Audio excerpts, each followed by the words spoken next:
You are here. You are here.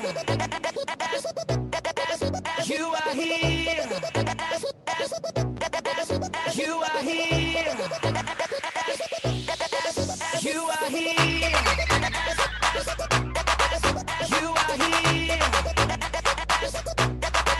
You are here.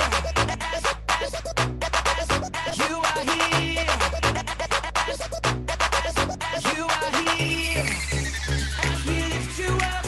You are riding on our praise. Be enthroned over everything. You are seated in our praise. This is prophetic. I can feel it in the air. We lift our praise and you change the atmosphere. With hearts open now, everybody singing out. Oh, turn it up. This sound our praise. Make it loud.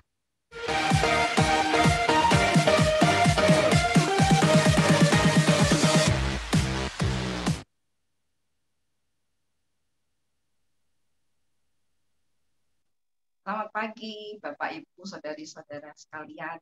Puji Tuhan, kembali kita bisa berkumpul di sini untuk beribadah bersama beristimewa di hari Jumat Agung ini. Kita akan mengingat kembali betapa besar kasih Tuhan Allah kepada kita yang menebus dosa kita, mengampuni dosa kita, dan menyelamatkan kita sehingga kita memulai hidup yang kekal bersama. Mari kita mengingat peristiwa penyaliban Tuhan Yesus melalui lagu Golgota.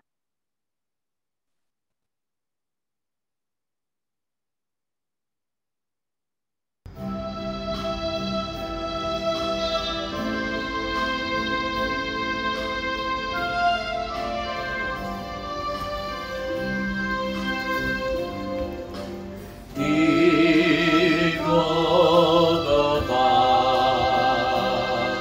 darah Kristus tumpah,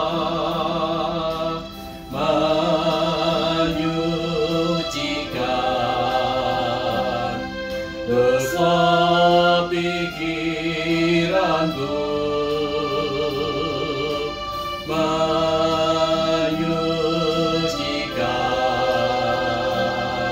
dosa perbuatanku.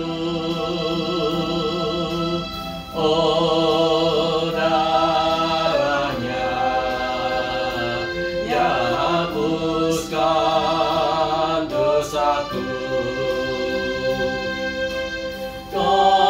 Darah Yesus hapuskan dosaku.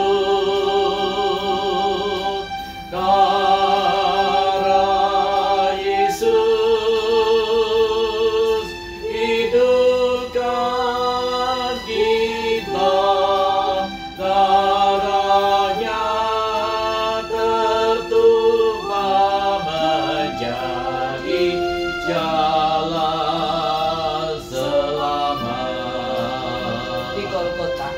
Di Golgota, darah Kristus tumpah,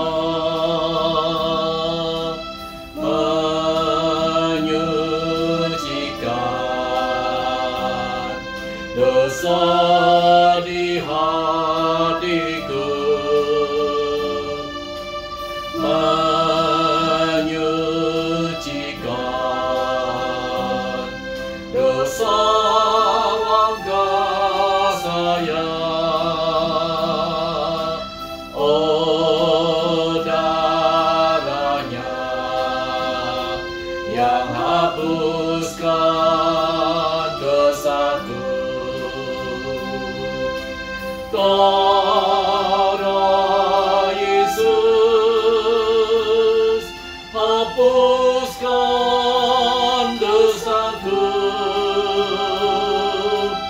Darah Yesus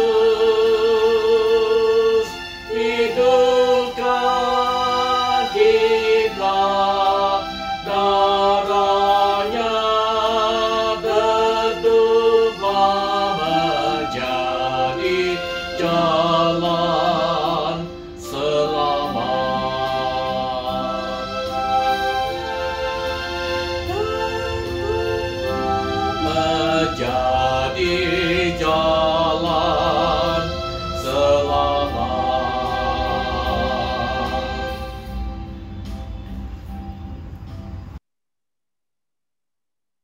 malam dipimpin oleh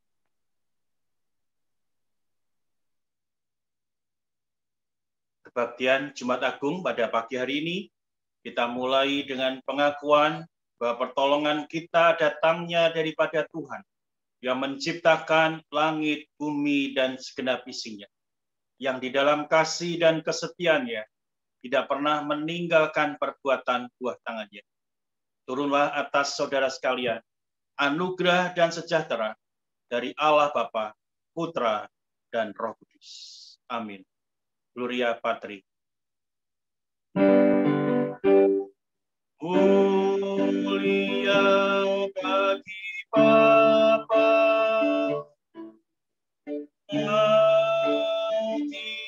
Anak, serta Roh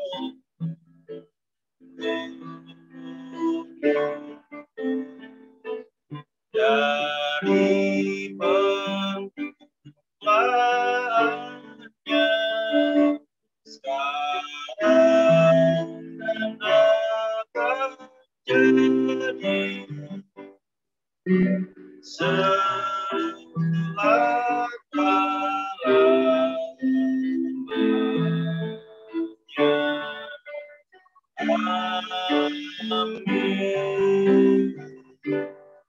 Mas pengantar diambil dari Yesaya pasal 53 ayat 4 sampai dengan 7.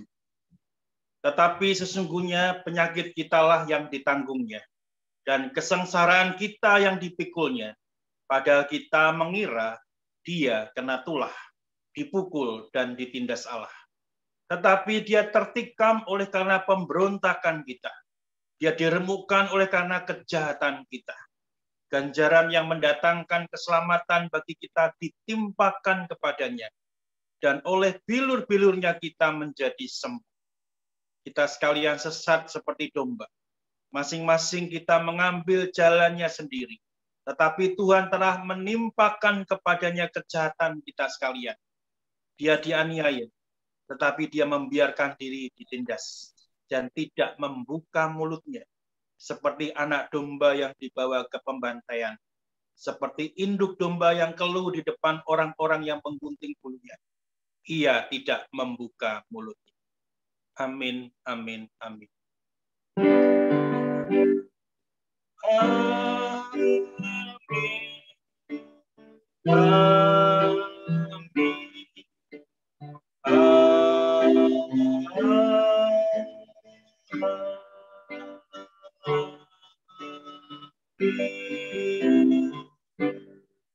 Ya, selamat pagi Bapak Ibu sekalian kasih Tuhan. Bersyukur kita bisa mengadakan ibadah Jumat Agung ini. Saya menyapa untuk kita semua yang ada di Jakarta dan sekitarnya. Ada Johnny He, juga ada, saya lihat tadi ada Ben yang ada di Jepang, ada Pak Jeffrey yang ada di Australia yang kemarin ulang tahun pernikahan. Kemarin saya lihat juga Justin di Amerika juga ikut, Steve ini juga ikut. Kita bersyukur untuk semua yang bisa kita lakukan. Ya, kita akan melanjutkan ibadah kita. Saya serahkan kepada Ibu Lucia Agustina yang memimpin ibadah Jumat Agung pada pagi hari ini. Silakan, Bu Lucia. Terima kasih, Pak Edi. Mari kita bersama-sama akan menyimak khotbah jemaat yang akan disampaikan oleh Bapak Christian Gunawan. Silakan, Christian. Selamat pagi Bapak Ibu dan saudara-saudari sekalian. Saya akan membacakan warta jemaat untuk hari ini ibadah Jumat Agung. Yang pertama untuk kebaktian Paskah dan HUT GKMI Pengharapan yang ke-32. Kebaktian Paskah dan HUT GKMI Pengharapan ke-32 akan diadakan pada hari Minggu, tanggal 4 April 2021 pukul 8 pagi sampai dengan selesai. Dan firman Tuhan kali ini akan dibawakan oleh Pendeta Paulus Sugeng Wijaya dengan tema pengharapan yang tidak biasa. Ibadah akan dilaksanakan melalui aplikasi Zoom dengan dress code baik warna putih maupun kuning. Oke, yang kedua adalah virtual photo booth. Jadi pada ibadah Paskah dan HUT ke-32 kali ini akan ada sesi foto setelah kebaktian selesai. Jadi jadi diharapkan jangan live dari aplikasi Zoom terlebih dahulu. Nanti caranya adalah panitia akan kita diminta untuk menyalakan video di dalam Zoom Lalu panitia akan memanggil jemaat secara bergantian, dan jemaat akan difoto oleh panitia dengan mengepaskan video yang sudah di tempat yang sudah disediakan. Nanti setelah foto diambil, baru jemaat boleh live untuk dari aplikasi Zoom. Foto akan dicetak sebagai kenang-kenangan dan foto yang sudah jadi dapat diambil di gereja. Yang berikutnya adalah untuk kebaktian Paskah Komisi Anak. Kebaktian Paskah Komisi Anak akan diadakan pada hari Minggu tanggal 4 April 2021. Ini pukul 11 sampai dengan selesai. Dengan tema Jesus for Me dan akan dilaksanakan juga melalui aplikasi Zoom dengan dress code pastel, warna pastel color ya. Oke, yang berikutnya untuk Paskah Komisi Perempuan PGMI 1 wilayah Jakarta Utara akan diadakan pada hari Sabtu tanggal 10 April 2021 pada pukul 4 sampai dengan selesai, 4 sore sampai dengan selesai, dan akan dilaksanakan juga melalui aplikasi Zoom. Koper GKMI di Pengharapan akan menjadi panitia acaranya, jadi mohon doa dan keikutsertaan dari anggota Komisi Perempuan GKMI Pengharapan. Yang berikutnya untuk persembahan, bagi jemaat yang akan menyampaikan persembahan, dapat langsung ditransfer ke rekening BCA dengan nomor 731 035 011 atas namanya Lidiatin Lestari, dengan setelah melakukan pentransferan dapat konfirmasi kepada Diaken Melisa di nomor WA 0856 11 01181 dan mohon untuk disertai dengan keterangan dari siapa dan untuk apa. Kemudian jemaat juga dapat menyampaikan persembahan melalui transfer. Selain melalui transfer, dapat juga mengumpulkan melalui amplop tersendiri dan nanti dapat menghubungi sekretariat untuk menyerahkan persembahan tersebut. Untuk persembahan yang masuk pada hari Kamis dan seterusnya akan dimuat pada warta minggu berikutnya. Sekian pengumuman hari ini pada ibadah Jumat Agung. Saya kembalikan kepada Ibu Luciana. Silakan Ibu Lucy. Makasih Christian. Pada tahun 1912, dalam perjalanan penginjilannya, seorang penginjil, George Bernard, merasa terganggu dan besar ya, karena ada beberapa anak muda yang menertawakan dan menghina apa yang dia sampaikan, yaitu kabar baik pada saat itu. Karena merasa sedih, dia lalu memutuskan untuk melakukan refleksi sendiri ya. Terus dia kembali membaca firman Tuhan, mempelajari tentang Yesus dan salibnya. Pada saat dia sedang mempelajari tentang penyaliban Tuhan Yesus, tiba-tiba dia merasakan mendapatkan suatu vision. Dia seperti melihat Yesus dan kayu salib itu. Dan vision itu sangat kuat bagi dia. Bayangannya dia salib itu tidak seperti salib yang bagus, yang bentuknya dari emas atau bagaimana, tapi salib yang dia lihat itu tua, kasar, dan jelek pokoknya ya. Tapi entah mengapa dia terus terbayang-bayang dan dalam hatinya timbul suatu pikiran. Oh, betapa saya mencintai salib yang jelek, tua, dan kasar. Dan dia menuliskan apa yang dia rasakan dalam hatinya. Melodi akhirnya tercipta, bait demi bait tersusun, dan akhirnya menjadi satu lagu yang indah dengan judul The Old Rugged Cross atau Salib Lama. Dalam PPR 1 ayat nomor 37 adalah lagu ini. Kita akan nyanyikan bersama-sama.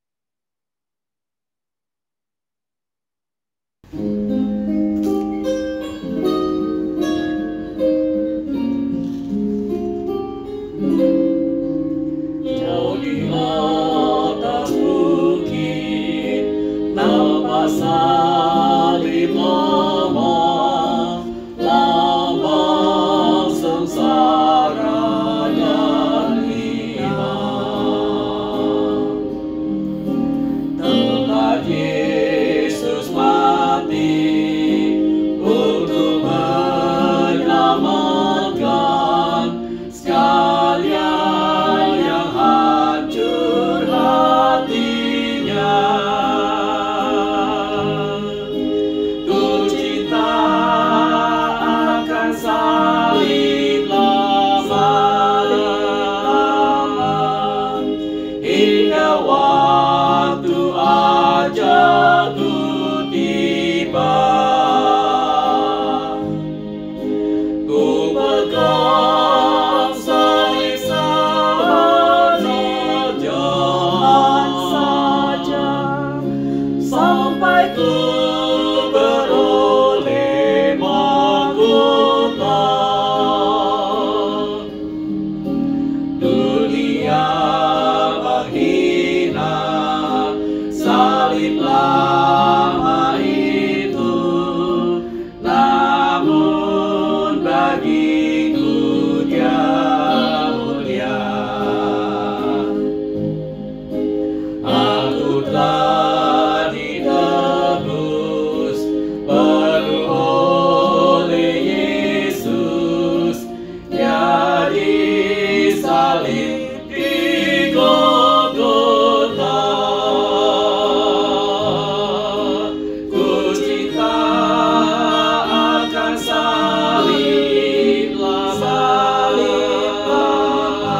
betul beroleh mahkota.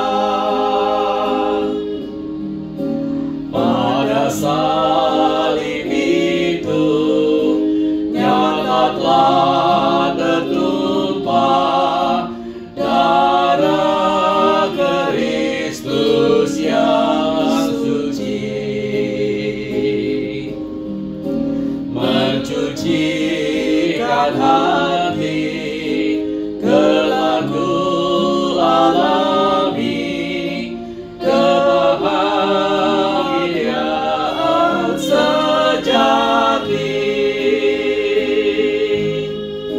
Ku cinta akan salib lama, hingga waktu ajalku tiba. Ku pegang salib saja,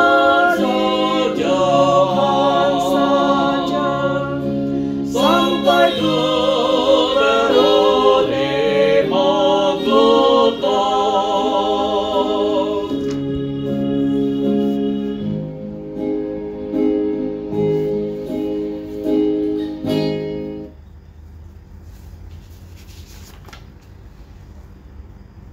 Doa syafaat akan dipimpin oleh Ibu Ruth Yulianti. Selamat pagi jemaat yang dikasihi oleh Tuhan Yesus. Mari kita mempersiapkan hati untuk menaikkan doa-doa syafaat pada pagi hari. Mari kita berdoa.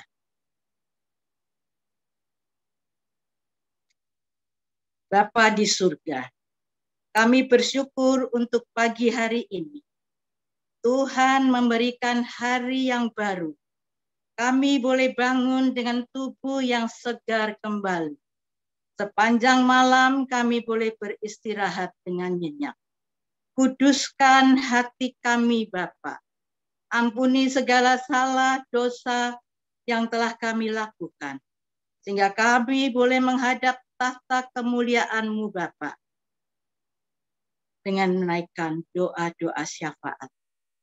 Kami percaya Tuhan mendengar dan Tuhan menjawab sesuai dengan waktu Tuhan. Bapa di surga, kami berdoa untuk ibadah pada pagi hari ini, yaitu ibadah Jumat Agung. Bersama dengan umat Kristen di seluruh dunia, kami boleh memperingati wafatnya Isa Al-Masih. Engkau yang tidak berdosa, Engkau rela datang ke dunia, menunaikan tugas mulia dari Allah Bapa untuk mati dan disalibkan, menanggung dosa umat manusia, supaya kami beroleh pengampunan dosa. Tuhan memberkati hamba-Mu Pendeta Edi SS, yang akan menyampaikan kebenaran firman. Tuhan mengurapi. Biarlah setiap firman-Mu boleh tinggal di dalam hati kami. Dan kami boleh menjadi pelaku-pelaku firman yang memuliakan nama Tuhan. Kami menyerahkan setiap anak-anak-Mu yang bertugas pada pagi hari ini. Diberkati dan diurapi oleh Tuhan. Dikuduskan semuanya untuk kemuliaan nama Tuhan. Kami menyerahkan tim multimedia, juga internet, diberkati oleh Tuhan. Bapa di surga, kami menyerahkan persembahan yang diberikan oleh setiap jemaat-Mu. Kami bersyukur untuk setiap berkat yang sudah Tuhan percayakan kepada kami. Kami boleh mengembalikan sesuai dengan firman. Biarlah setiap firman-Mu Tuhan pada pagi hari ini kami boleh mengembalikan perpuluhan. Supaya setiap rupiah yang terkumpul diberkati oleh Tuhan dan boleh dikelola oleh majelis dengan baik untuk pelayanan yang ada di gereja ini. Bapa di surga, kami berdoa untuk jemaat-jemaat-Mu yang lanjut usia. Tuhan, kiranya Engkau memberikan damai dan sukacita. Untuk jemaat yang sakit maupun dalam keadaan lemah tubuh, kami berdoa. Untuk Ibu Suraji, untuk Bapak Samuel dari Gereja Isa Al-Masih, Bapak Pendeta Samuel Suwarno, Bapak Hendra, Penatua Priscilla, Saudari Nadia, juga Ananda Viola. Bapak, untuk yang sakit, yang dalam keadaan lemah tubuh, kiranya Tuhan menjamah, Tuhan memberkati, Tuhan memulihkan kesehatannya, Tuhan memberkati dokter yang merawat, juga obat-obatan yang diberikan. Bapa di surga, kami berdoa untuk perekonomian jemaat pada masa pandemi yang sulit ini, supaya dapat bertahan. Kiranya Tuhan memberkati mereka yang bekerja secara harian. Tuhan cukupkan kebutuhannya hari lepas hari. Kami juga berdoa untuk mereka yang mempunyai usaha sendiri, maupun yang bekerja pada perusahaan. Tuhan memberkati semua dapat berjalan dengan lancar. Bapa di surga, kami menyerahkan pembangunan kantor sinode yang sedang berlangsung. Kiranya diberkati oleh Tuhan. Kami berdoa, Tuhan cukupkan dana yang dibutuhkan. Kami berdoa untuk GKMI yang ikut ambil bagian, diberkati oleh Tuhan. Tuhan memberkati para tukang yang bekerja, diberi kesehatan yang prima. Bapa di surga, kami berdoa untuk ulang tahun gereja GKMI Pengharapan yang ke-32. Kami bersyukur Bapak, bahwa Tuhan sudah memberkati sampai saat ini. Kiranya kami dapat semakin bertumbuh, berakar, berbuah, dan membaik, mengutamakan Tuhan, menyenangkan hati Tuhan. Tuhan Yesus, kami berdoa, kiranya Tuhan memberkati ibadah Paskah pada hari Minggu yang akan datang. Kami bersyukur mempunyai Tuhan yang hidup, Tuhan yang sudah bangkit pada hari yang ketiga, bangkit dari antara orang mati. Tuhan naik ke surga, duduk di sebelah kanan Allah, Bapa yang Maha Kuasa, untuk menyediakan tempat bagi dan hidup yang kekal. Kami menyerahkan Pendeta Paulus Sugeng Wijaya yang akan menyampaikan firman pada hari Paskah tersebut. Tuhan mengurapi segala persiapannya. Bapa di surga, kami berdoa untuk pemimpin bangsa dan aparat keamanan, supalankan fungsi dan tugasnya dengan baik. Kami menyerahkan keamanan serta kerukunan hidup seluruh rakyat Indonesia, dapat bersama-sama menjaga negara kesatuan Republik Indonesia dan menghargai keberagaman yang ada di Indonesia. Dapat kiranya Tuhan menolong korban peristiwa ledakan bom yang terjadi di Makassar dapat ditangani dengan baik. Untuk yang meninggal dunia, Bapak, kiranya Engkau menguatkan dan memberikan penghiburan kepada keluarga yang ditinggalkan. Tuhan Yesus, untuk mereka yang telah melakukannya, kiranya Tuhan memberikan pengampunan. Bapa Surgawi,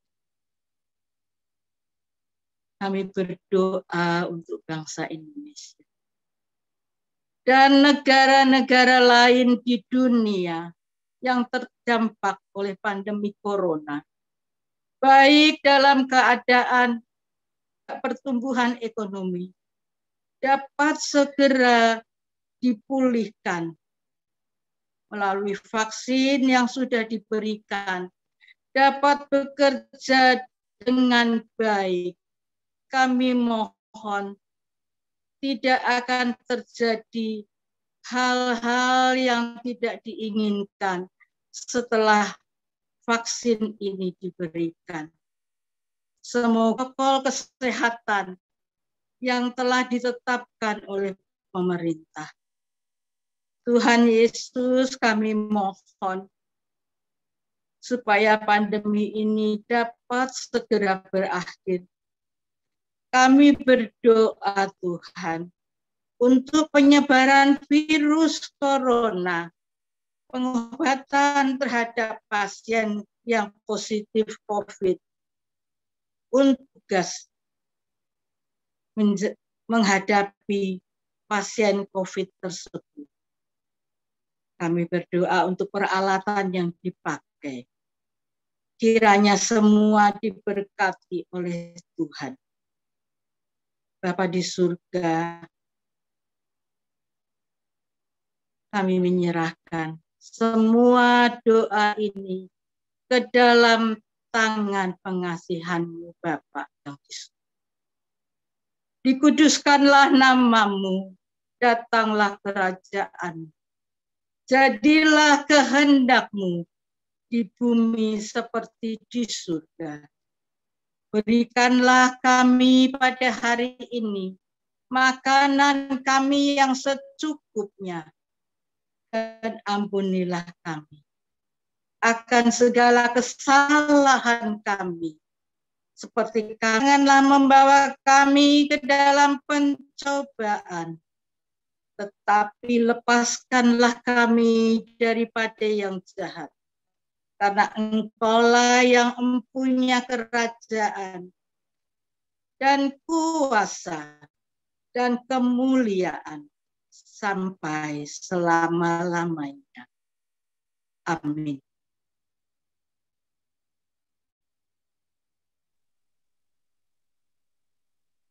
Terima kasih untuk doa-doa yang sudah dipanjatkan Ibu Ruth. Setahun yang lalu kita sudah belajar tentang lagu ini, tapi belum sempat ditampilkan, kita belum sempat nyanyi di gereja. Pandemi COVID sudah melanda, jadinya lagu ini tersimpan dalam hati kita masing-masing.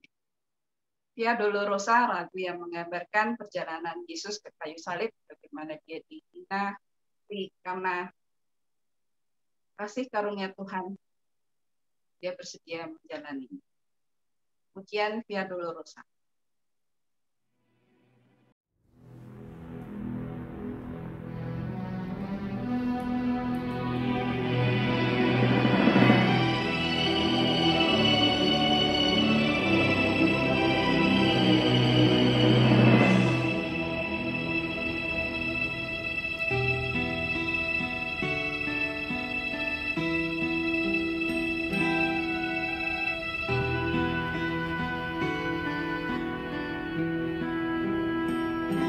Sepanjang Via Dolorosa di kota Yerusalem, tentara Roma berjaga-jaga.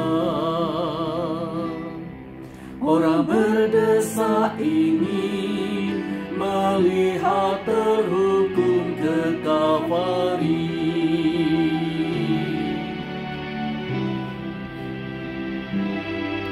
Tubuhnya berlumur darah, hilur pada punggungnya, mahkota duri di kepalanya.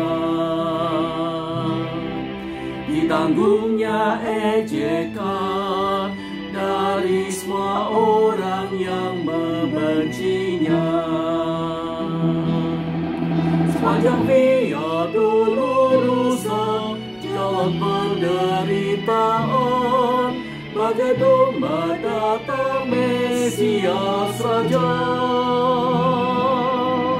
menanggung sengsara sebab cintanya buat aku dan kau.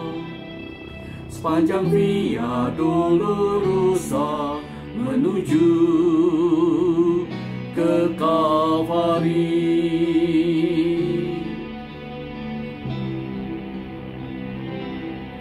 sepanjang Via Dolorosa di kota Yerusalem, tentara Roma berjaga-jaga. Orang berdesak ingin melihat terhukum ke Kalvari. Sepanjang Via Dolorosa, jalan penderitaan, bagai domba datang Mesias Raja, menanggung sengsara sebab cintanya buat aku dan kau. Sepanjang Via Dolorosa menuju ke Kalvari, untuk menebus dosa manusia, darahnya tercurah di Yerusalem.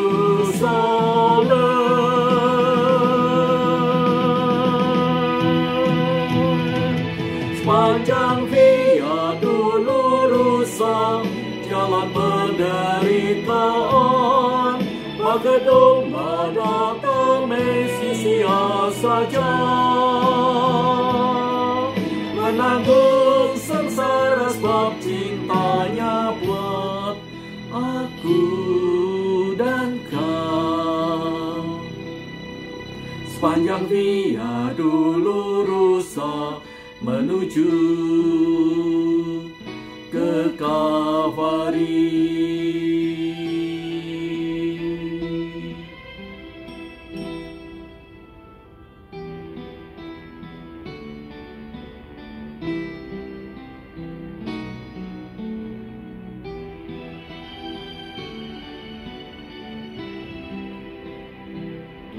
Ke Kalvari.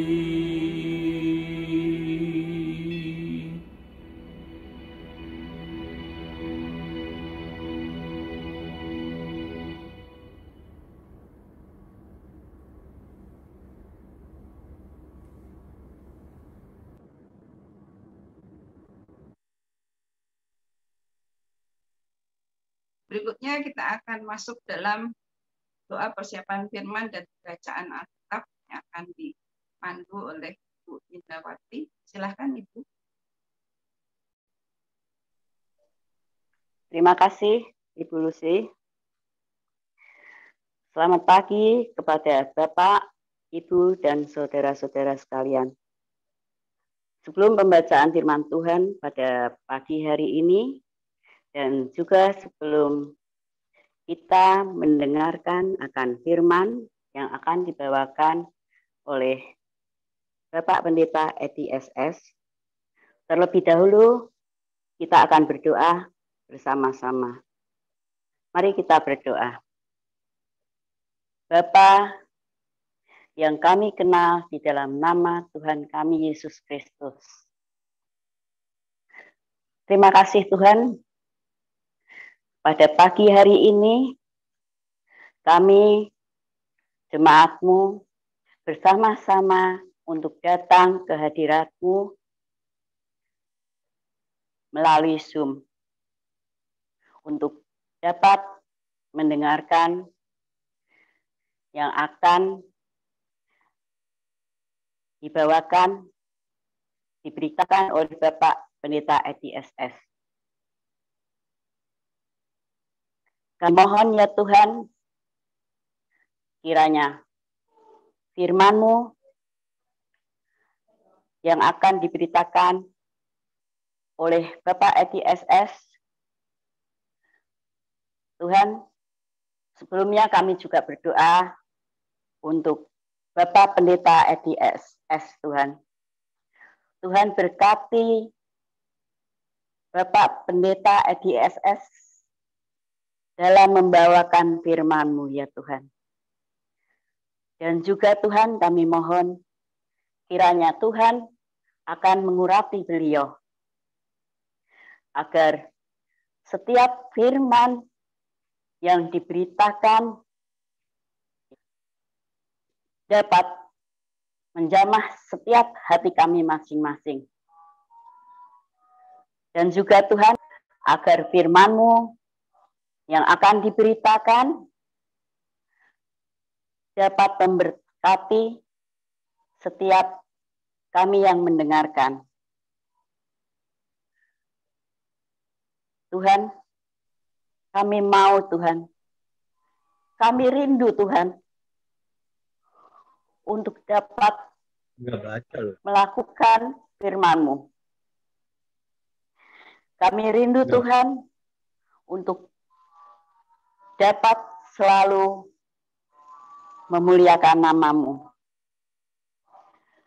Terima kasih Tuhan Yesus.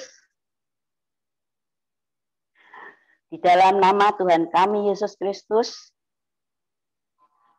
Amin. Pembacaan firman Tuhan pada pagi hari ini diambil dari Yohanes 1 ayat 29 yang demikian bunyinya. Pada keesokan harinya, Yohanes melihat Yesus datang kepadanya. Dan ia berkata, Anak domba Allah yang menghapus dosa dunia.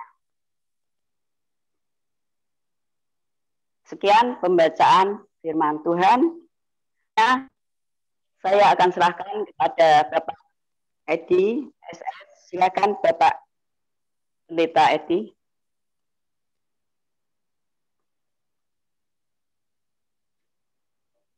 Terima kasih Bu Linda yang sudah berdoa dan membaca firman pada pagi hari ini. Kita bersyukur ya Bapak-Ibu sekalian, pelayan-pelayan kita ini bukan orang-orang muda semua saja yang paham tentang teknologi, tetapi juga ada varian usia yang rentang yang cukup lebar dan semuanya bergiat belajar untuk melayani Tuhan, sesuatu yang luar biasa di gereja kita. Saya tadi melihat juga ada saudara Roni datang, saya menyapa untuk Bapak dan Bu Mira, Pak Samuel dan Bu Mira. Oke Bapak-Ibu sekalian, hari ini kita akan belajar tentang anak domba Allah. Satu hal yang coba Bapak Ibu dan saya bersama-sama untuk kita memikirkan. Sebetulnya kemampuan pandangan mata kita itu berapa jauhnya kita bisa melihat dalam mata normal ya, bukan minus, bukan plus gitu. Kalau saya kan sudah minus dan plus. Mata normal itu bisa melihat jarak 25 sampai 30 meter itu dengan jelas. Dengan jelas 25 sampai 30 meter. Maka ini penting ketika mengemudi mobil 25-30 meter ini bisa melihat kacamata tulisan buram semua gitu ya. Tapi kalau 25-30 meter mata normal itu bisa melihat dengan jelas. Nah itulah kemampuan mata kita. Tetapi apakah hanya terbatas sampai di situ kemampuan mata kita memandang? Ternyata tidak, Bapak sekalian. Ini sekali lagi tentang teori, tapi masuk akal.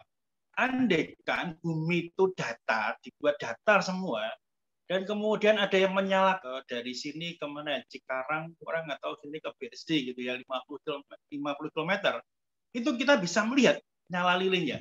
Wah, hebat sekali mata kita. hanya melihat lilin itu bisa lihat. Saya membaca bagian ini, wah, ternyata kemampuan memandang kita begitu luar biasa.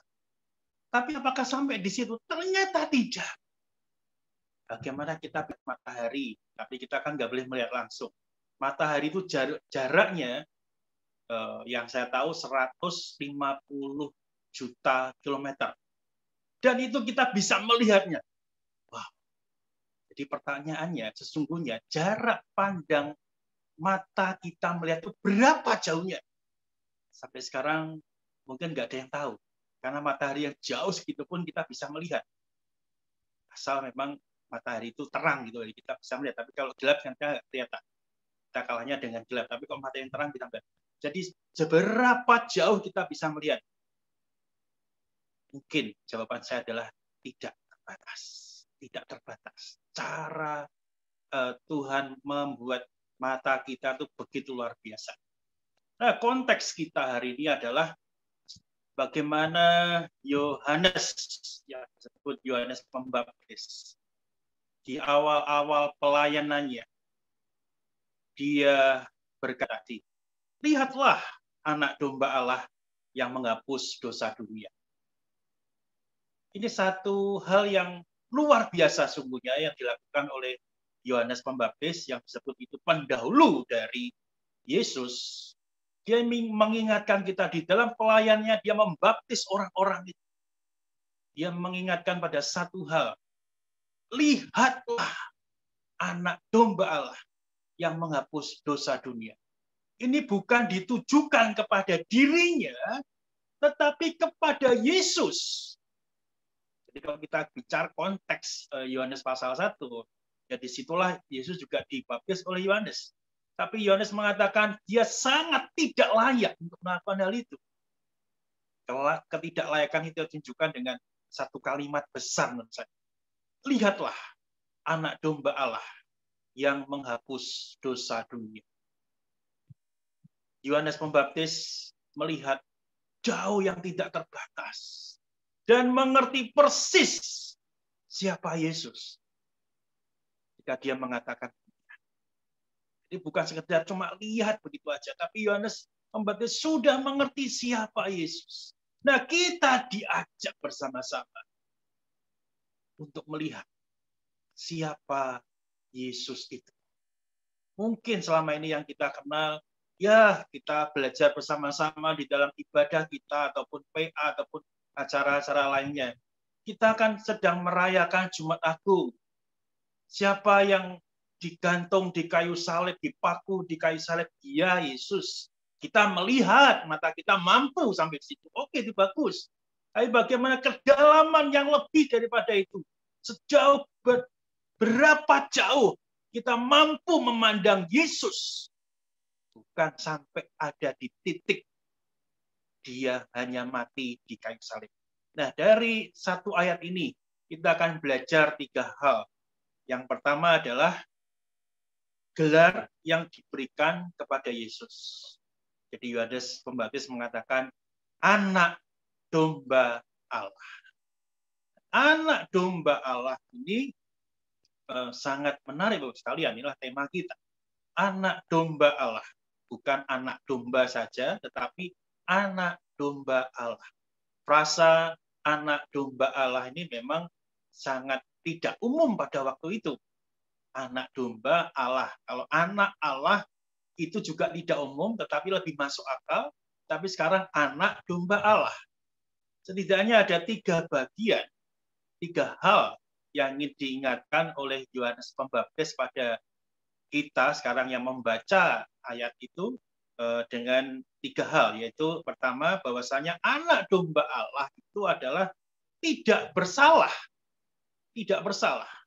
Maksudnya apa? Kalau kita melihat bahwasanya anak domba itu merupakan satu bagian dari ritual dari orang-orang Kristen, di mana mereka mempersembahkan anak domba sebagai kurban. Sebagai kurban. Kurban persembahan dan kurban yang lain, itu ada anak domba yang dipersembahkan. Di mana kita bisa menebus segala kesalahan kita dengan anak domba itu. Nah, anak domba itu sebagai ganti daripada dosa-dosa kita. Melalui persembahan anak domba kita yang dipersembahkan, dosa kita itu dihapuskan. Ya, itulah ritual keagamaan yang dilakukan oleh orang Israel. Jadi anak domba menggambarkan bagaimana ketidakbersalahan anak domba itu menggantikan dosa-dosa kita. Melalui kurban persembahan anak domba itu, kita diingatkan bahwasanya anak domba itu adalah tidak bersalah. Semua yang membebaskan dosa-dosa kita seperti khotbah di minggu yang lalu. Bahwasanya Tuhan Yesus berkuasa mengampuni dosa.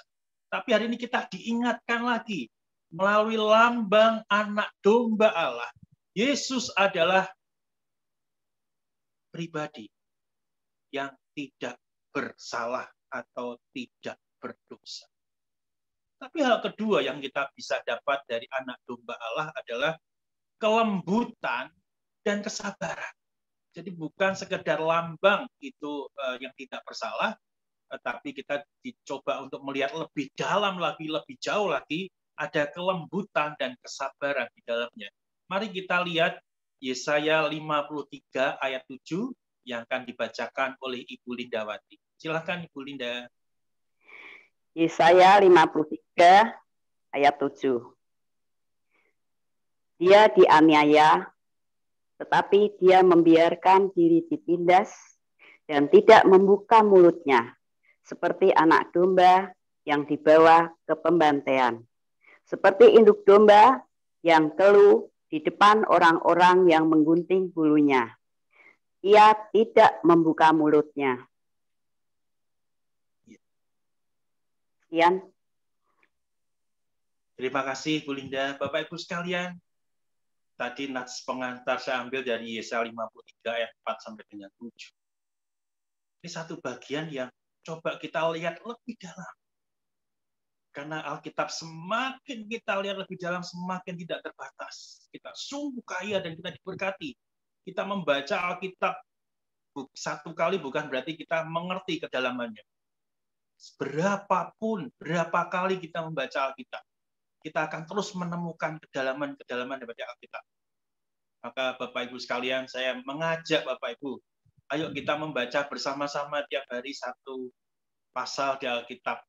Kita bersama-sama kita punya gema, yaitu gerakan membaca Alkitab GKMI Pengharapan, enjoy membaca Alkitab. Ya, nanti bisa daftar Ibu Retno atau Ibu Ruth.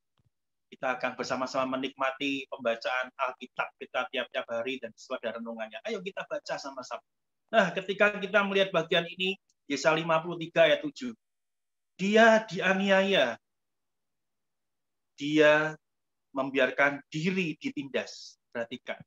Membiarkan diri ditindas. Dia dianiaya. Dan tidak membuka mulut. Seolah kalau kita dapat gambaran ini, Tuhan Yesus yang ada di kayu salib, dia mengerti, dia dianiaya, dia ditindas. Tapi dia tidak membuka mulut. Kenapa mulut jadi sesuatu yang besar gitu ya? Karena dari mulut itulah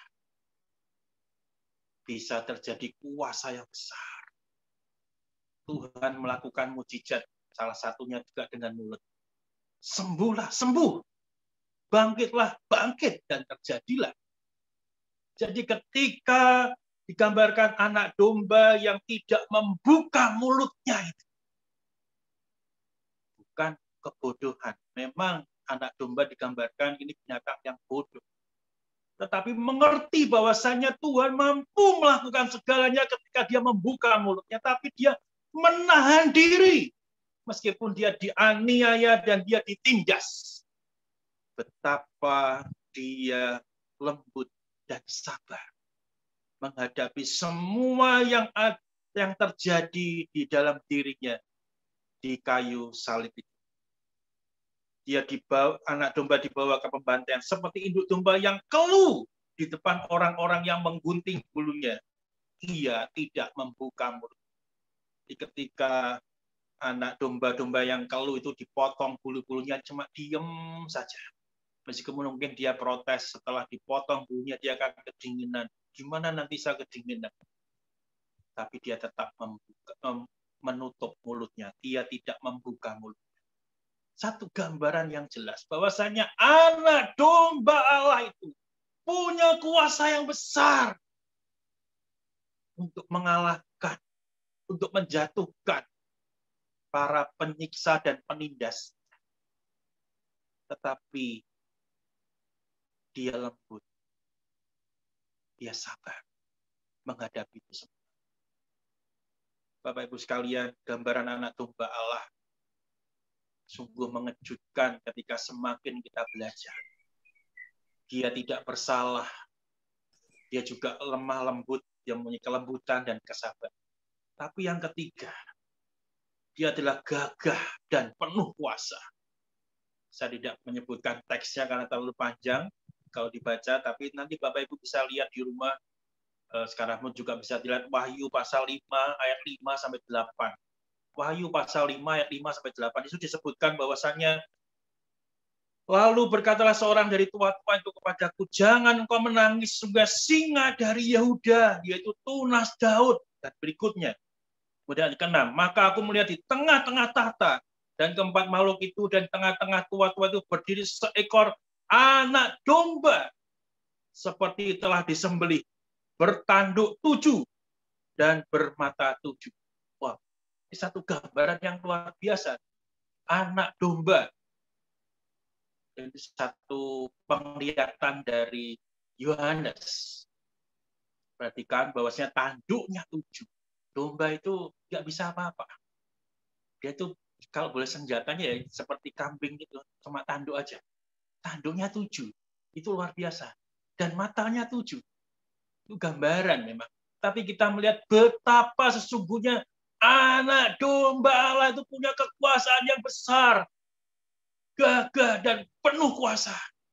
Kalau di ayat sebelumnya dikatakan seperti singa dari Yehuda yang gagah perkasa. Ternyata anak domba Allah itu juga tidak kalah dengan singa dari Yehuda. Punya kekuasaan yang besar. Dan ini kita diantar pada satu pengertian. Anak domba Allah yang kita percaya, yaitu Yesus Kristus. Dia punya kuat kuasa yang begitu tidak terbatas. Tetapi dia lembut sekaligus sabar. Gambaran apa di benak kita yang bisa membuat kita tenang di dalam segala keadaan kita. Kalau ada orang yang sabar dan lembut, kita tenang, bukan? Tetapi kalau orang itu tidak punya kuasa untuk menghadapi dalam segala situasi, kita terbatas juga was-was. Tapi gambaran anak domba Allah bukan hanya lemah lembut, bukan lembut, sabar, tapi juga penuh kuasa. Itu perpaduan yang sempurna. Dan itu ada dalam diri Yesus. Melalui gambaran anak domba. Kalau cuma lembut dan sabar, itu seolah kita bisa mengayomi dari sisi tenang saja. Tapi kalau satu sisi yang lain lagi, yang penuh kuasa, itu juga senang kita. Tetapi perlu dibatasin juga dengan sifat-sifat yang baik. Maka perpaduan dua hal ini, anak domba Allah yang lembut dan juga sabar, sekaligus juga penuh kuasa, punya kuasa yang tidak terbatas. Itulah yang menaungi kita. Yohanes Pembaptis sekali lagi mengarahkan pandangan kita. Itulah Yesus, anak domba Allah. Hari ini kita yang memperingati Jumat Agung. Yesus yang tergantung di kayu salib, yang terpaku di kayu salib, yang menebus dosa kita. Dia punya kemampuan yang besar. Dia punya kelembutan dan kesabaran bagi kita. Sangat layak. Kita percaya pada dia. Di tengah situasi dunia apapun di tengah apapun yang kita jalani dalam kehidupan kita, kita perlu Tuhan yang menolong kita, yang punya kuasa, yang mampu melakukan segalanya, sekaligus sabar dan lembut terhadap kita. Jikalau kita saat ini sedang mengalami kesulitan apapun, percaya Tuhan mampu melakukan segalanya bagi kita. Jika kita sekarang ada dalam kesulitan ekonomi, percaya Tuhan itu punya kuasa yang besar. Anak domba Allah yang digambarkan dengan tanduk 7 dan mata yang 7. Sesuatu yang luar biasa. Jikalau kita sedang mengalami sakit penyakit, percaya Tuhan mampu melakukan hal yang luar biasa bagi kita. Tadi kemarin sore saya mengikuti satu acara Zoom. Ada seorang yang sakit dan kemudian saya boleh mengikuti itu acara keluarga saja. Wow, buat saya itu begitu luar biasa. Pendetanya melayani perjamuan kudus bertepatan dengan Kamis Putih, dan kemudian kita semua yang hadir juga mendoakan. Di tengah segala kelemahan tubuh, sesuatu yang luar biasa. Masih banyak rekan-rekan yang mendoakan, mendukung dalam doa. Tetapi dari semuanya percaya bahwa saya memohon kepada Tuhan.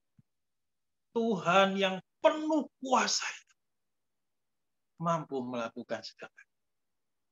Bapak Ibu sekalian, mari kita mempercayai dan melihat lebih dalam. Anak domba Allah. Gambar anak domba bukannya sekedar binatang yang dungu yang tidak bisa membalas, tapi dia punya kuasa, dan itu semua ada dalam diri Yesus Kristus.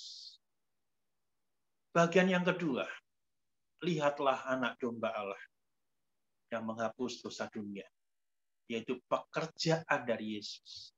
Menghapus dosa dunia. Menghapus dosa dunia. Bapak Ibu sekalian perhatikan, minggu lalu saya dapat khotbah Yesus berkuasa menghapus dosa dunia. Tapi saat ini kita akan melihat ada 3 bagian dari pekerjaan atau pelayanan dari Tuhan Yesus. Yaitu yang pertama, menghapus kutuk dosa dunia. Efesus 1 ayat 7. Kita akan bersama-sama mendengar firman Tuhan ini dari Ibu Lindawati. Silakan Bu Linda membaca Efesus 1 ayat 7. Efesus 1 ayat 7. Sebab di dalam Dia dan oleh darahnya kita beroleh penebusan, yaitu pengampunan dosa menurut kekayaan kasih karunia-Nya. Sekian. Terima kasih Bu Linda. Bapak Ibu sekalian perhatikan, kalau minggu lalu saya berkhotbah bahwa Tuhan berkuasa untuk mengampuni dosa. Tetapi sekarang di Efesus 1 ayat 7 dijelaskan dengan sangat detail lagi. Kita melihat lebih dalam lagi. Sebab di dalam Dia oleh darahnya, jelas darahnya, kita beroleh penebusan. Artinya adalah harus ada darah yang tercurah. Harus ada darah yang tertumpah. Dan itu melalui kematian Yesus di kayu salib. Jadi melalui kematian Tuhan Yesus di kayu salib, Dia menghapus dosa dunia, menghapus kutuk dosa dunia. Bukankah kalau kita berkata berkat dari Tuhan, oke, tapi saya ingatkan kutuk juga berasal dari Tuhan. Berkat dan kutuk itu dari perjanjian lama jelas semuanya berasal dari Tuhan. Dan kutuk dosa itu ada dalam setiap kita ketika manusia pertama itu berdosa dan kita hidup di dalam kutuk dosa. Setiap kita yang dilahirkan, kita hidup di dalam dosa dan itulah kutuk dosa. Tetapi melalui darahnya, darah Tuhan Yesus, darah anak domba Allah, kita beroleh penebusan. Jadi dengan kematian Tuhan Yesus di kayu salib, Dia menghapus kutuk dosa dunia. Masihkah kita berhenti memandang? Cuma Yesus yang terpaku di kayu salib, yang tergantung di kayu salib, tidak memberikan dampak apapun juga. Hari ini kita diingatkan, pekerjaan, pelayanan dari Tuhan Yesus itu menghapus kutuk dosa dunia. Yang kedua, menghapus kesalahan dosa dengan anugerah pembenaran. Kita akan lihat Roma 3 ayat 24. Kembali Ibu Lindawati akan baca ayat. Roma 3 ayat 24. Dan oleh kasih karunia telah dibenarkan dengan cuma-cuma karena penebusan dalam Kristus Yesus. Ya. Terima kasih Ibu Linda, Bapak Ibu sekalian, perhatikan bahwasannya oleh kasih karunia telah dibenarkan dengan cuma-cuma. Inilah anugerah Tuhan bagi setiap kita yang menghapus kesalahan dosa kita dengan anugerah kebenaran. Ayat ini sebetulnya sangat erat kaitannya dengan ayat sebelumnya yang sangat terkenal, yaitu Roma 3:23. Karena semua orang telah berbuat dosa dan telah kehilangan kemuliaan Allah. Kalau tadi mengutuk, tadi menghapus kutuk dosa dunia, karena kita manusia yang dilahirkan siapapun kita berdosa, karena kutuk dosa itu sudah dipatahkan oleh Tuhan Yesus. Tetapi Roma 3:23 mengatakan kita semua telah berbuat dosa. Jadi bukan hanya dosa kutukan itu saja, tetapi ada tindakan aktif kita melakukan dosa. Dan itu sudah, perhatikan sekalian, sudah dihapus dosa kita melalui anugerah pembenaran dari Tuhan Yesus, dari anak domba Allah. Jadi melalui kasih karunia kita dibenarkan dengan cuma-cuma karena penebusan di dalam Kristus Yesus. Jadi jelas dua hal ini mengingatkan kita semua. Kutuk dosa sudah dipatahkan dan kita yang berbuat dosa itu sudah dihapus dosa kita dengan anugerah pembenaran daripada. Yang ketiga, yaitu menghapus polusi dosa, bahasanya pakai polusi dosa oleh roh dan darahnya. Mari kita lihat Ibrani 12 ayat 24. Kembali Bu Linda akan membaca ayat ini. Ibrani 12 ayat 24. Dan kepada Yesus, pengantara perjanjian baru, dan kepada darah pemercikan yang berbicara lebih kuat daripada darah Habel.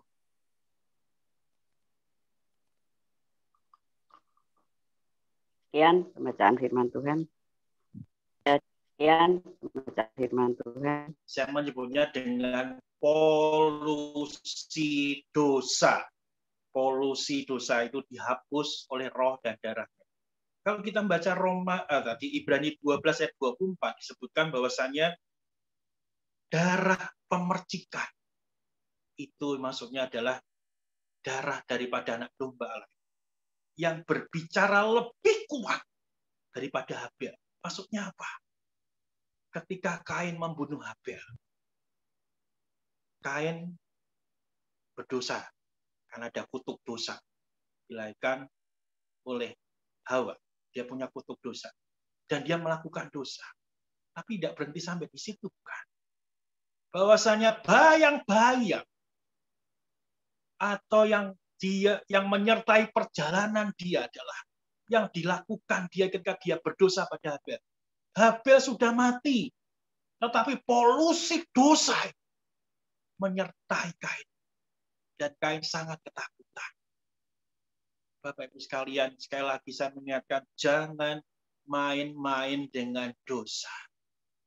Karena polusi dosa itu akan terus mengejar kita.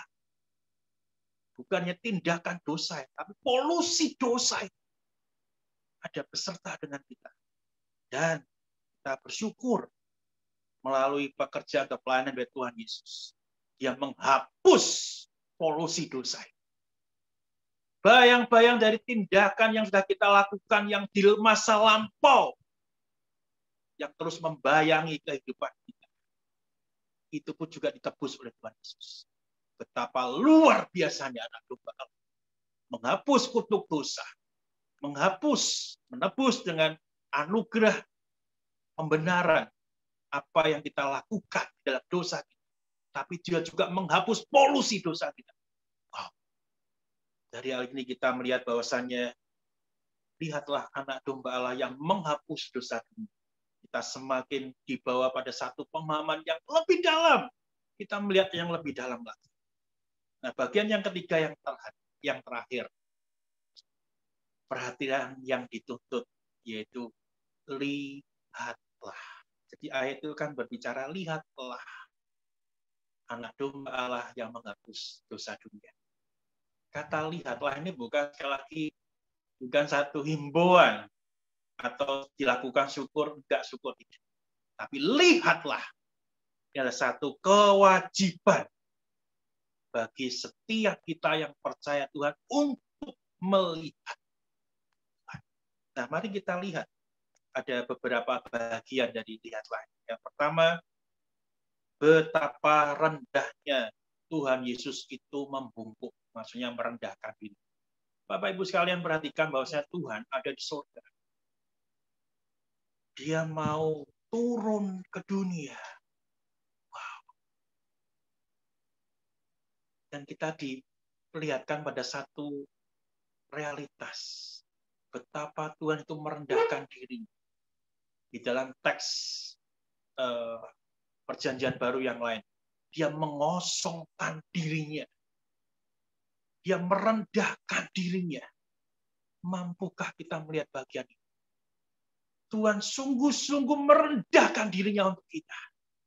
Untuk datang ke dunia ini. Dan bagian yang kedua. Kita didorong untuk melihat bagaimana keajaiban hidupnya. Tuhan datang ke dunia melalui benih Roh Kudus dari rahim Maria. Itu keajaiban hidupnya. Dia lahir ke dunia menjadi sama seperti kita. Itu keajaiban hidupnya. Sepanjang pelayanannya, dia melakukan mukjizat.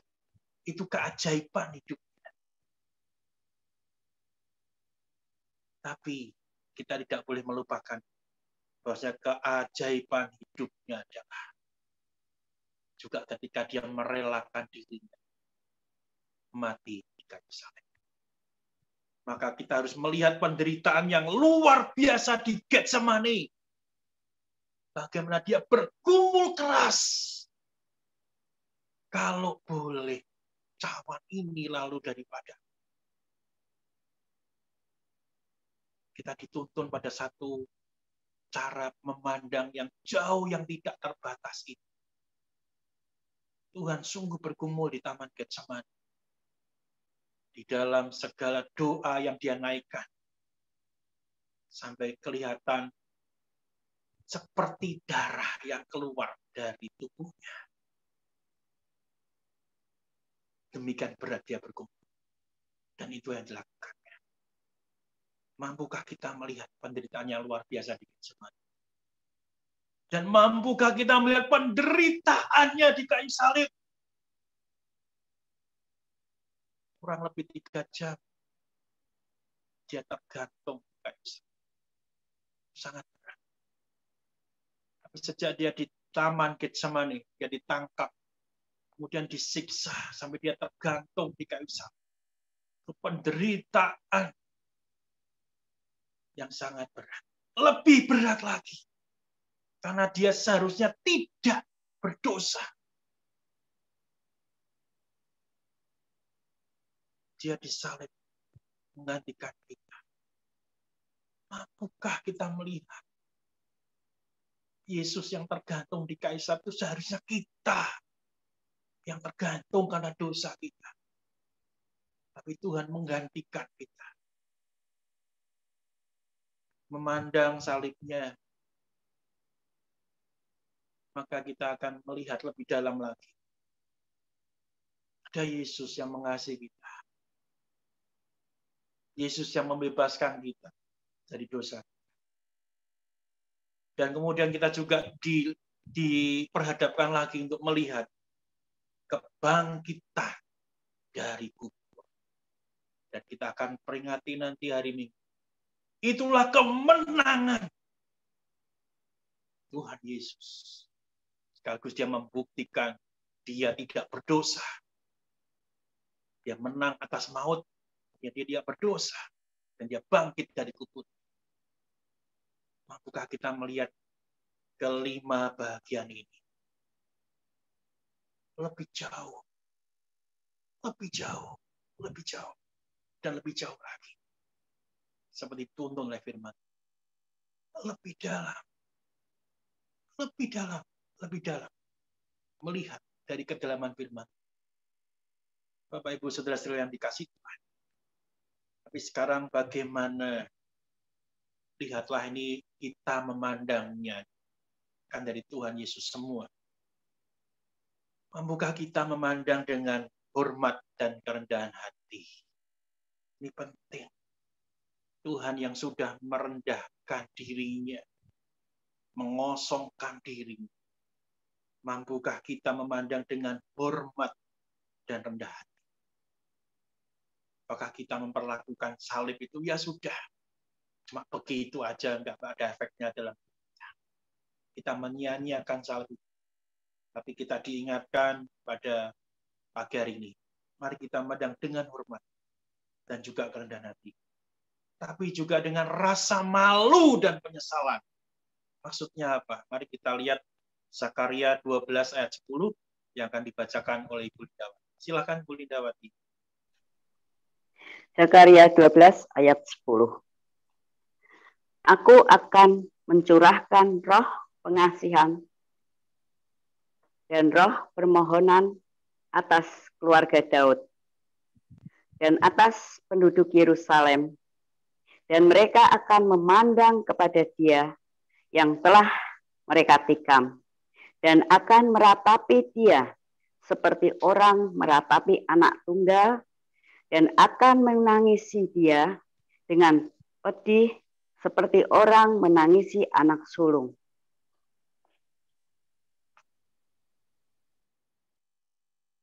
Iya, Bapak Ibu sekalian, dari Zakaria 12 ayat 10 ini dikatakan bahwasanya memandang Dia yang telah mereka tikam. Wow. Memang ini Zakaria perjanjian baru belum muncul nih, perjanjian lama. Tapi nubuatan ini kemudian terjadi. Kita pikir kita tidak pernah menikam Tuhan Yesus. Benar, yang melakukan adalah para tentara Romawi.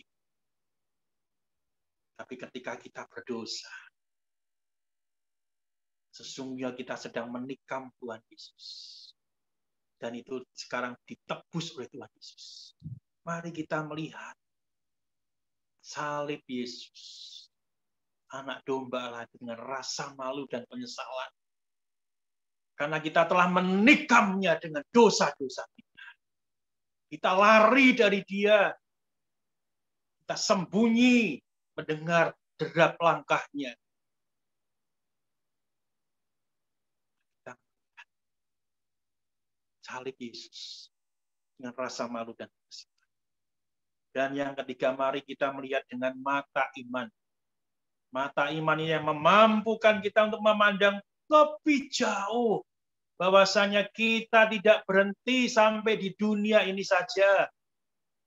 Tapi masih ada pengharapan yang akan datang. Dan itu hanya bisa dilihat dengan mata iman kita.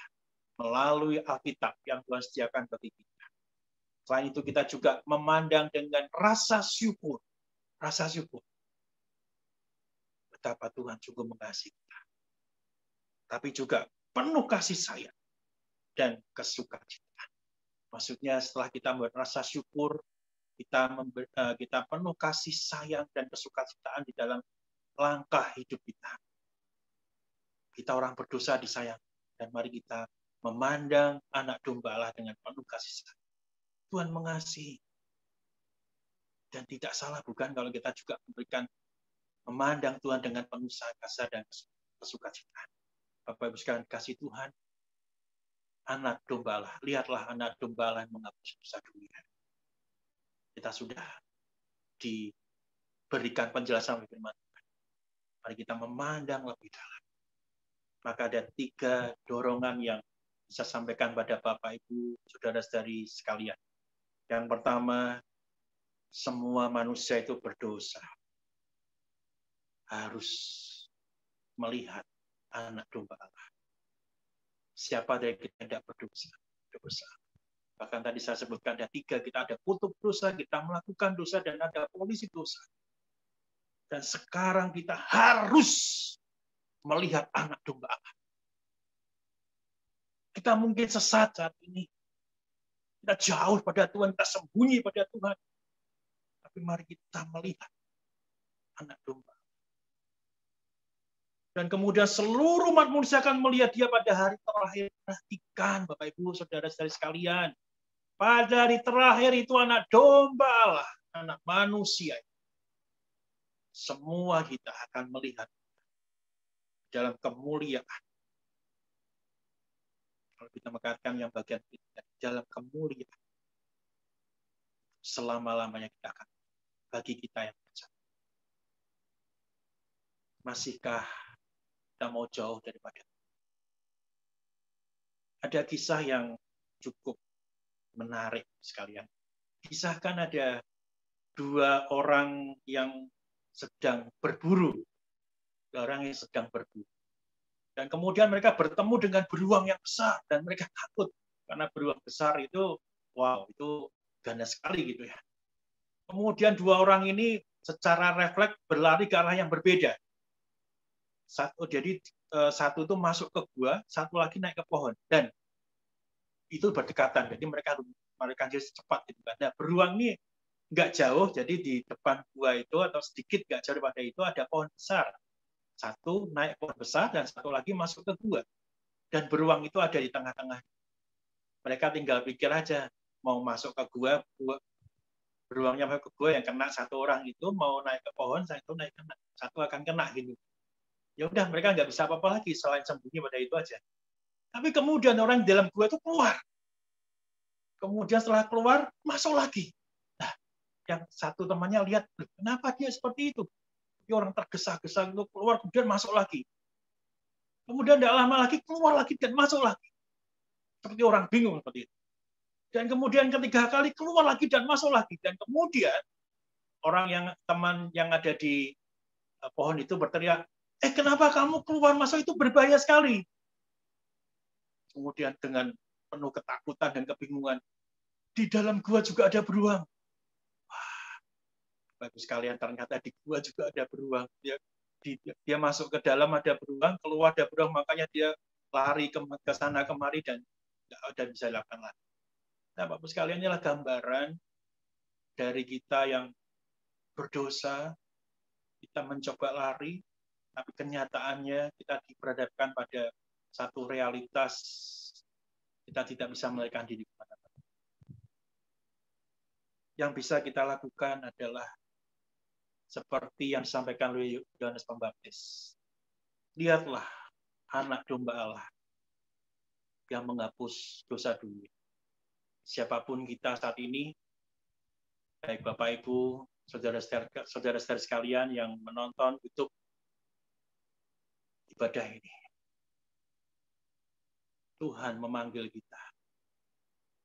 Tuhan menyediakan bagi kita penghapusan dosa itu di dalam karya anugerah. Yang Tuhan inginkan, mari kita melihat dan datang kepada.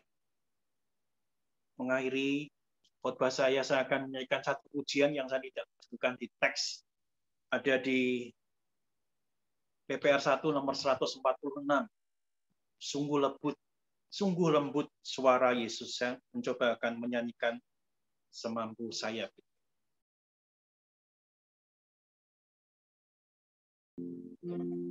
Sungguh lembut suara Yesus memanggil, panggilan bagi engkau.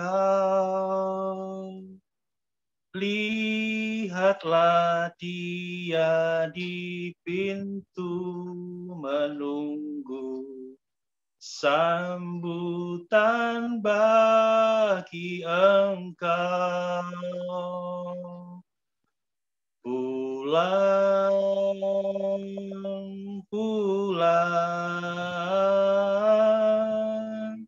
yang kelelahan pulang. Sungguh lembut suara Yesus memanggil orang berdosa pulang. Pulang, pulang, yang kelelahan pulang.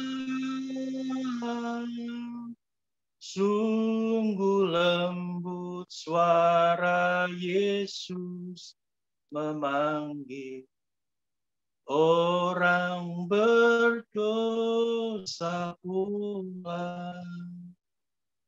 Mari kita berdoa. Bapa di dalam surga, melalui ibadah Jumat Agung, kami diingatkan betapa kami adalah orang-orang yang ada hidup di dalam kutuk dosa. Dan kami melakukan dosa. Bahkan ada di dalam polusi dosa yang menghinggapi kami di dalam hidup kami tiap-tiap waktu. Tapi hari ini kami diingatkan, ya Tuhan, ada anak domba Allah yang tersalib di kayu salib, yang menderita bagi kami, yang mengasihi kami, sehingga kami yang jauh daripada Engkau, kami dibebaskan dari dosa. Tidak ada alasan bagi kami untuk kami melarikan diri dari Engkau, untuk jauh daripada Engkau. Pujian ini mengingatkan kami. Sungguh lembut Engkau memanggil kami, agar kami datang kepada Engkau. Kami pulang kepada Engkau, Sang Pemilik kami. Tuhan berkati kami, biarlah kami dalam segala keberadaan kami, kami mau datang pada Engkau. Kami mau mengakui dosa-dosa kami, dan kami tidak lagi melakukan dosa kami. Biarlah dosa itu menjadi kejijikan bagi kami. Di dalam nama Tuhan Yesus Kristus kami berdoa. Amin. Waktu selanjutnya saya serahkan kepada Ibu Lucia Agustina yang memimpin ibadah Jumat Agung pada pagi ini. Silakan, Ibu. Terima kasih, Pendeta EDSS yang sudah disampaikan. Berikutnya akan kita dengarkan dan nikmati yang kesaksian dari Dekan Diana yang berkolaborasi dengan Dekan Nisa.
Terima kasih untuk ujian yang disampaikan dari Diaken Melisa dan Diaken Yuda. Puji Tuhan yang terbesar adalah kasih anugerah yang keselamatan yang Dia berikan. Kita akan nyanyikan lagu Anugerah yang Ajaib, bait pertama dan kedua.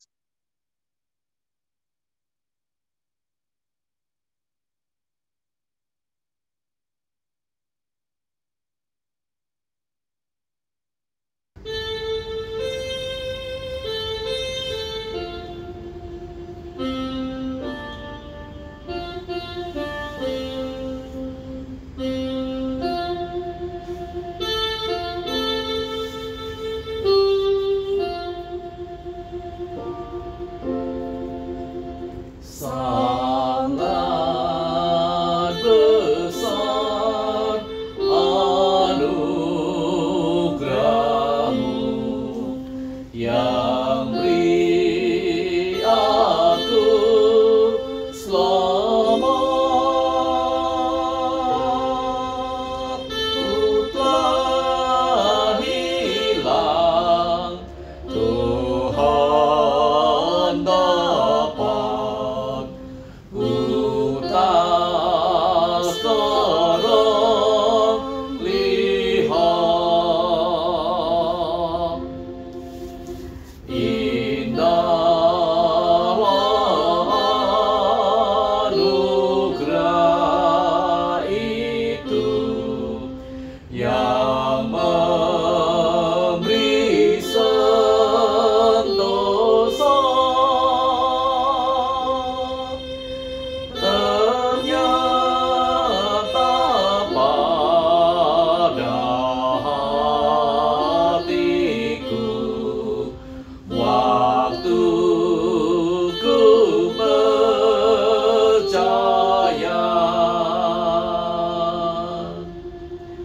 waktu ku percaya.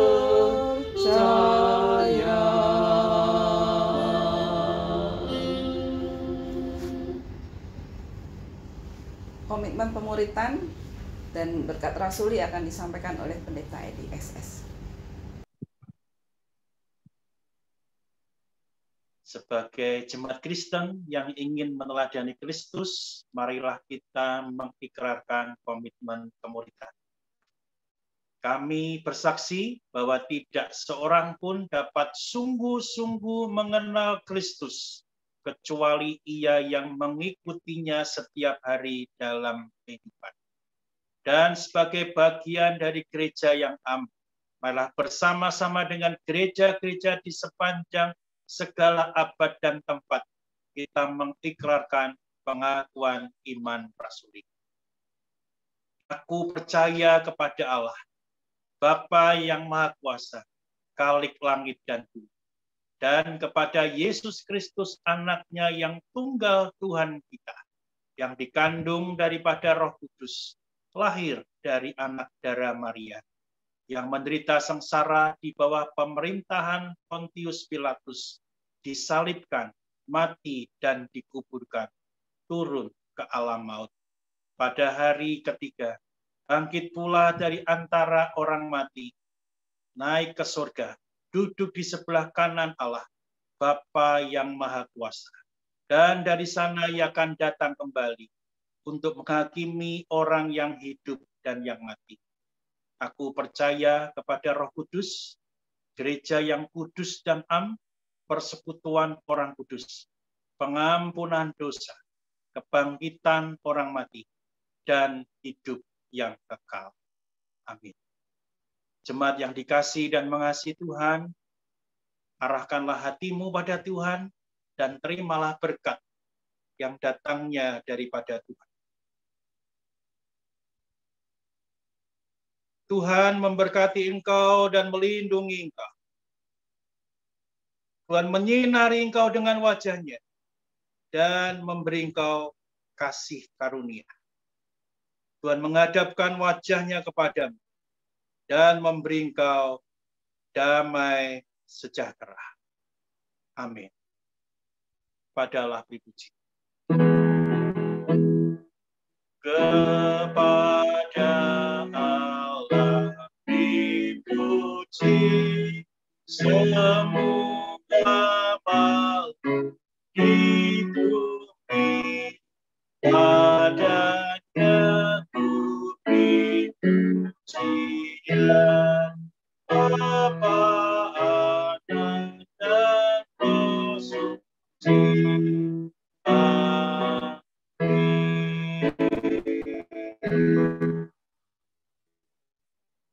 Silakan jemaat untuk mengambil waktu teduh. Tuhan memberkati.